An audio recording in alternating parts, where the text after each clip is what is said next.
हम जा रहे थे गंगा किनारे, आगे दलदल ही था और ऊपर पपड़ी पड़ी हुई थी। भगवान का स्मरण कर रहे हैं, मस्ती से छड़ी घुमाते हुए, चिंतन करते हुए। बड़ा सुंदर जीवन था गंगा किनारे का। अचानक आवाज आई, ए आगे दलदल है। हमने आसपास देखा, कोई नहीं। हमारे कानों में आवाजें कैसे आई?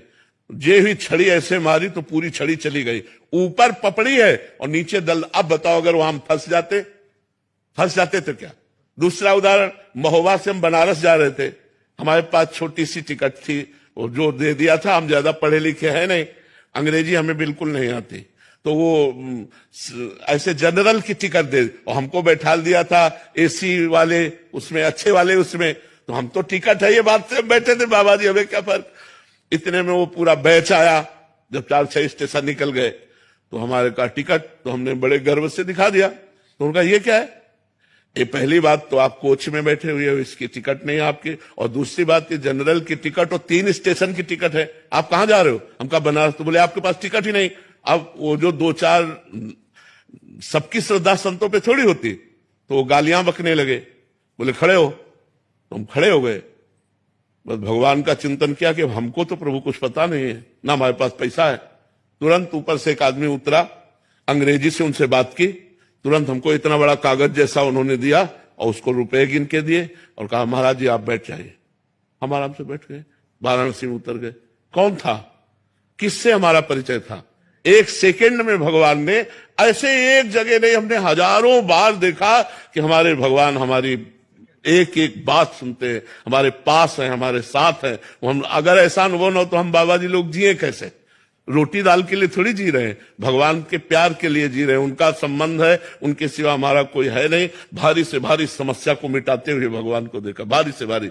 एक बार हम आ रहे थे गिरिराज जी की परिक्रमा दे के, रात्रि के 2 बजे के लगभग, और वो जो ऊपर ऐसे बने होते डिवाइडर में गाड़ी चढ़ गई। वो सो गया ड्राइवर। जो ये ऐसे चढ़ी हो गाड़ी एकदम पलटने वाली से, राधे श्याम, गाड़ी बंद, वो ऐसे खड़ी हो गई। अब ड्राइवर एकदम उतरा और कहा माफ कर दीजिए, माफ कर। वो मतलब भयभीत हो गया कि लोग मारेंगे। हम कहा नहीं नहीं, उसने कहा हम सो गए पता नहीं कैसे, माफ कर दीजिए, कभी नहीं सोए। हम कहा बिल्कुल ना, तो पीछे से कोई गाड़ी आई ना अपनी गाड़ी पलटी, सब सुरक्षित। भगवान का एक एक पल अपने भक्तों का साथ देते देखा गया है। जहां मेरा भक्त चरण रखे वहां रखूं मैं हाथ, पीछे पीछे मैं फिरूं, कभी न छाड़ू साथ। भगवान बहुत कृपालु है। हजारों घटनाएं ऐसे जीवन की है जिनमें दिखाई दिया मेरे भगवान ने तुरंत व्यवस्था की, तुरंत संभाला। तुरंत नहीं तो घटना घट जाती। आप परिक्रमा मार्ग को बताते थे कि एक सीधा मोटरसाइकिल, हाँ, वो शराब पिए मोटरसाइकिल से सीधे आया और हमारे दोनों पैरों के बीच में उसका मोटरसाइकिल का पहिया। हम कहा राधा, मोटरसाइकिल बंद। हम कहा ए भैया, तो वो नशे में था। हम कहा ए भैया ये क्या है? तो उनका ए बाबा तू बता मोटरसाइकिल बंद कैसे हो गई? हम कहा आपने नहीं बंद किया क्या? बोले नहीं। तो हम कहा हमारे ठाकुर जी ने बंद किया। राधा वो बंद। श्री जी सब कितनी बातें, भगवान से पूरा जीवन ही भरा हुआ है। 55 से 13 वर्ष से लेकर के आज 55-56 वर्ष क्या, उन्हीं की शरण में तो व्यतीत हो रही, उन्हीं की शरण में।